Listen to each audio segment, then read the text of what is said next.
Welcome back, everybody. Let's talk about Spectre.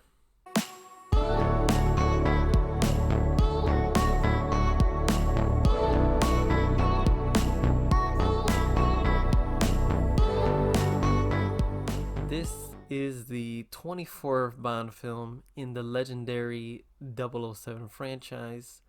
Of course, this is Daniel Craig's fourth outing as James Bond. And before we get into it, there will be major spoilers ahead, so if you haven't seen this film, you have been warned. Never has the fan base been so divided. This is a film. When we're talking about like Quantum of Solace or something, it's a lot different. You know what I'm saying? Most people don't care for that film. But when we're talking about Spectre, it really is divided. Some people love this film. Some people hate this film. Some people are directly in the middle.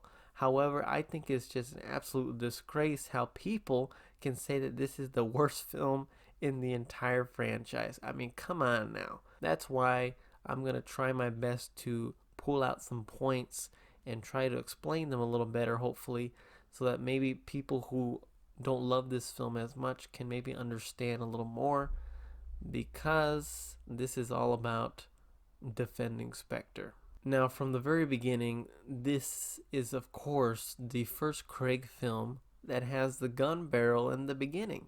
And man, when you see those white dots on the screen and they come out, you see James Bond walking out, you better strap yourself in because it's going to be a wild ride. From the very opening, we open up in the beautiful Mexico City. The opening sequence is an amazing one-shot sequence. At least I believe for the first 4 minutes. That's when it starts to cut normally, and even after that one-shot sequence, the entire film itself is still wonderfully shot. And of course, this film specifically has plenty of action throughout the entire film. And of course, we get to experience those gorgeous locations, those wonderful, beautiful locations across the world, just like we see in all the other Bond films. When we actually get to the title sequence, after the opening sequence, we receive the title sequence. Of course, Sam Smith's song just takes you away. Okay, Writings on the Wall by Sam Smith. It's a very good song, and I believe it does fit very well with this film. But the title sequence is the exact opposite. Okay? I don't know what they were thinking with this title sequence. It is just so weird. I don't understand what's going on. The only good thing that I liked about it was when we get those callbacks, to those earlier films. You see the, faces of Lashif. You see, the face of M, and you see all these other faces. It's just really cool foreshadowing of the continued storyline that we're gonna get here with this movie. And of course, after this whole title sequence plays out, this is when the story officially begins. And of course, we kind of understand now the whole reason why Bond went on a mission in the first place to Mexico is because, of course, he receives a cryptic message from M, who clearly does not let death get in the way of her job. And this is kind of mainly what's going on here with the story, is because the story seems to be the place where many James Bond fans tend to be divided on. We can agree that the cinematography is good. We can agree that the actors are amazing. Everything is good. Okay, blah, blah, blah, whatever. But the story seems to be where everybody is like, okay, this story sucks, okay? And I have hand selected a few story points that a lot of people bring up all the time, and hopefully I can change your mind if you do not like this film, or hopefully maybe you can change other people's minds just by showing them this video, and hopefully I can explain to them and crack it into their big old thick noggins. No, I'm just kidding. Why this film is so good. Okay, but it's not the best film by any means, but it is still a very good Bond movie. The first story plot being that a lot of people hate the relationship between Madeline and, of course, James Bond. Clearly, it is not the relationship anywhere near the relationship that we receive in Casino Royale with James Bond and Vesper. However, there is still a lot to take out and a lot to discover in this relationship. We still get to see how this relationship evolves throughout this film. I mean, if we take a look at why they are even in love in the first place, some people don't understand by the end of that train sequence, okay, how are they already in love? Well, you have to take a look at the scene in the hotel room again, okay? I need you to look at that scene again. And then I need you to take a look at the train sequence when James Bond is teaching Madeline how to shoot a gun. Okay? I mean, come on now. They're looking at each other with Google eyes. I mean, come on now. Then I need you to take a look at the dinner scene. Okay? I mean, come on now. There's plenty of hints here where they are having feelings for each other. And of course, by the end of the train fight, they have had enough. And of course, that's when they make it known to the audience that it is official. Okay? And if you're not getting the same vibes as the Casino Royale relationship, I totally understand. But there's still enough context here. There's still enough story beats that should be able to draw the audience to understand that they are in love. The second plot that I see a lot of people hating on is the Blofeld and Bond brother relationship. Now, could they have gone a different way? Yeah, absolutely. They could have changed this relationship. They could have made it a different relationship. They could have taken it out completely. But what we do get, this brother relationship, what we do get here does not by any means ruin the story. I mean, it provides something different. And I believe every Bond film needs to be different in their own way. I mean, can you imagine this Bond franchise is not like some other franchises where it's the same movie over and over again, just told in different ways. Okay? This is James Bond we're talking about. This should be different. And I don't think we've ever received anything like this type of villain treatment before. And I believe that we should be more open to the different things, because or else we would just have the same boring a Bond film over and over again with different actors. And that's not what we want. We want something different. Okay? And this provides something different. It's the same thing when it comes to linking the previous movies together. Could they have changed that? Could they have made it different? Could they have made it link a lot better? Absolutely. But it does not ruin the movie of Spectre in any way. In other words, what I'm trying to say is, do I love these developments? No. But do I like these developments? Yes, I do. And I think that there's enough here to be able to say that, you know what, this is different and this is pretty good here. Could it have been better? Absolutely. But this is what we're going to get, and you know what, we're not going to have a fit here. This is absolutely something new, something fresh, something different, and I believe that's the way it should be. One of the last things I want to bring up here is some people have a lot of problem with the ending of this film. Because normally in a Bond film, we have this giant action-packed ending, and we didn't really get to see a giant action-packed ending at the end of Spectre, which I totally understand, because, I mean, and I'm specifically talking about the helicopter chase when he's on the boat, okay? And is it an action-packed ending? Not really. But when you combine it with the music, when you combine it with the dialogue, I think it plays off very well. And besides, we already get so much action throughout the entire movie anyway. What more do you want?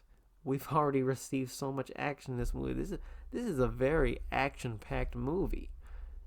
And you're complaining about the ending? You gotta be kidding me. Come on now. Let's move on to the characters. I'm only going to be going into some of the characters that I believe needed to be talked about and needed to be discussed, because there's some people that still uh, quite have they have some problems with some of these characters. Let's start off with James Bond first, okay? You need to understand that this is James Bond at his prime. Okay, we've seen the origin of James Bond, Casino Royale. Okay, Quantum of Solace was a direct sequel to that film. And then Skyfall strips James Bond back and brings him back to his roots. And now, Spectre, we're here, and this is James Bond at his best here. This is him at his prime. Of course, Daniel Craig, he continues to play the role, exceeding all expectations. I mean, come on now. He does an amazing job. Despite what you think about the film, we can agree that James Bond is amazing. Daniel Craig is awesome. Let's move on to Moneypenny here. You see, it's good to see Moneypenny kicking it back, of course, again. And this time not in the field, but in a desk chair. Okay, I mean, she does get out of the chair, of course, a little bit at the end, but it's good to see the character back in this role, just to see her connection with M and her connection with Bond.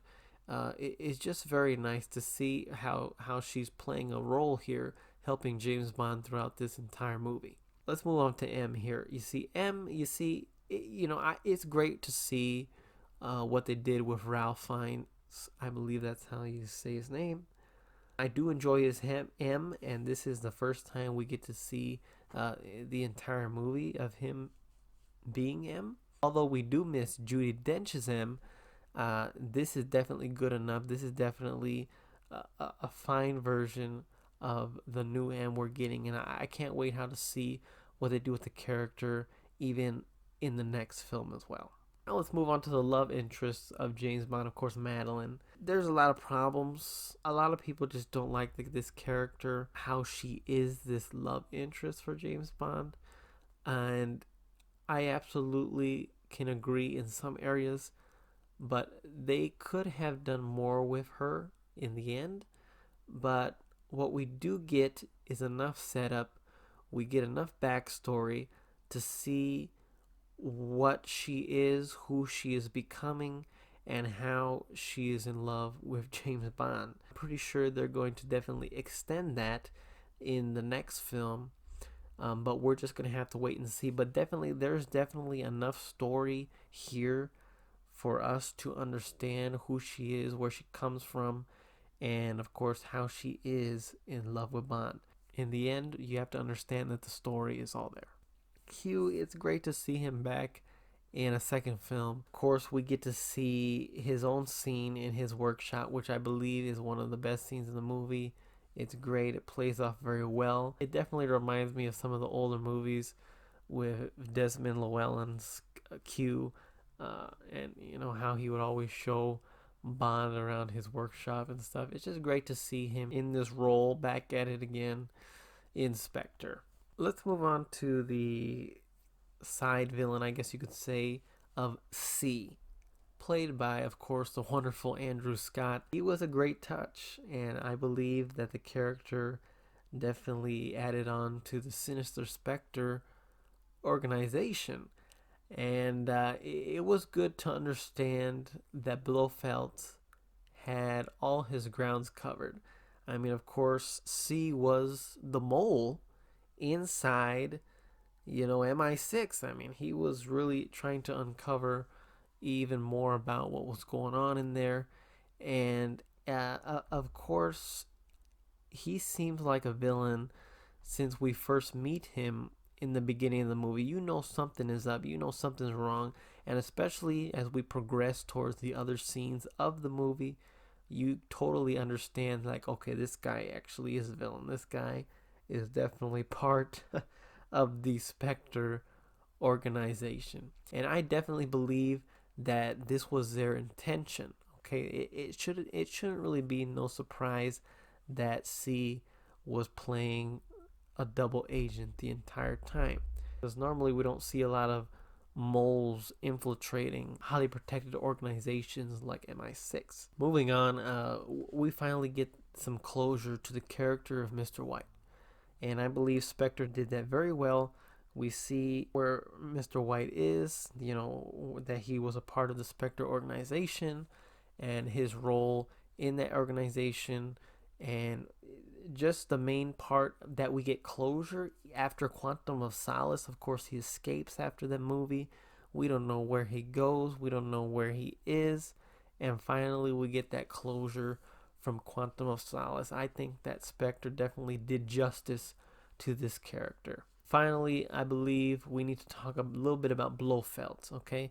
A lot of people, they did not like Blofeld in this film at all. I believe them to be wrong, okay? Blofeld did an amazing job in this film.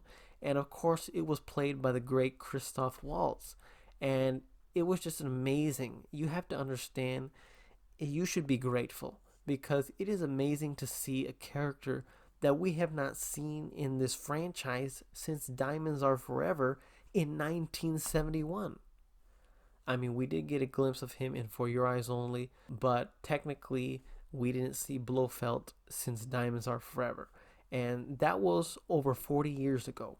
And to see Blofeld in 2015 Spectre, it is amazing to see him come back. It's just amazing to see what he adds to this film. And although it may be a different Blofeld than what we're used to, I believe different to be good, okay? Because we shouldn't really have the same film. This is James Bond we're talking about.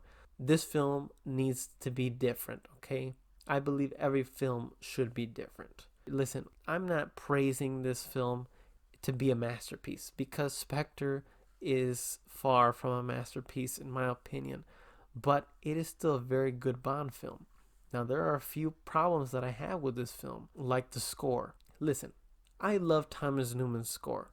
I even love Thomas Newman's work. He does an amazing job in other films. Finding Nemo, he did Finding Dory, he did Skyfall. I mean, come on now, he's amazing. I love his music. But some of this music that we hear in this film is just leftovers from the film of Skyfall. It's like, what a lazy move. What's going on here? I mean, I don't know how much time he had to compose the music for this film, but come on, at least use a different arrangement for goodness sake. I mean, why are you gonna keep using the same music from the old film? Are you kidding me?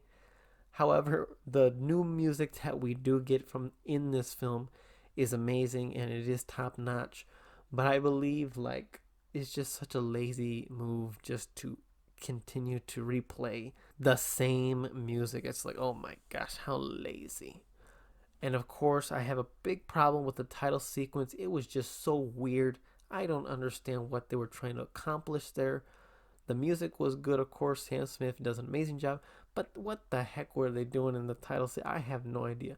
The other problem that I have, you see, there's a small torture scene. After Blofeld, of course, one of his henchmen knock out James Bond.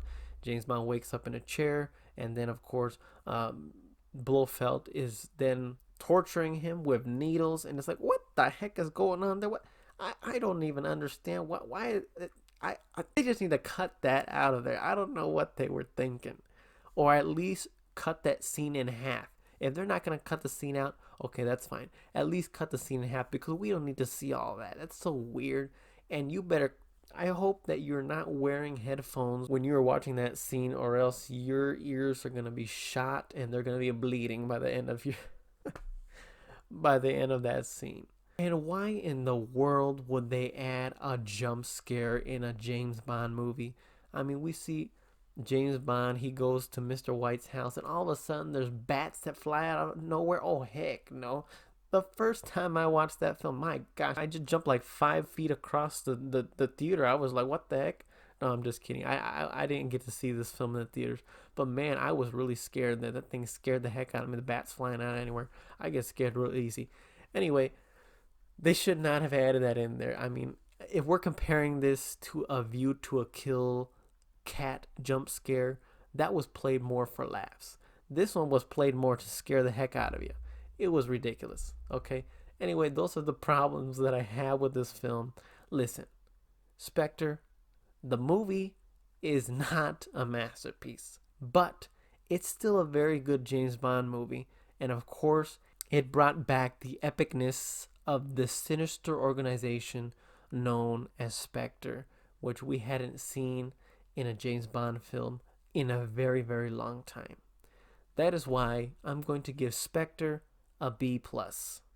Thank you for your amazing support. I know I have been inactive for a while. I'll try my best to post when I can, and hopefully I can get some more videos out. I appreciate some of the love on my older videos. I mean, I really appreciate it. You guys are amazing. Please check out my socials in the description. I recently got an Instagram, so you can follow me on there as well as Twitter. And thank you for watching. Don't forget to check that description. Smash the like button. Comment what you thought about Spectre. I really want to see if you loved this film, if you hated this film, if you were in the middle about it. Please let me know in the comment section below. And of course, subscribe for more movie content like this. And without further ado, we'll see y'all next time. I won't be long.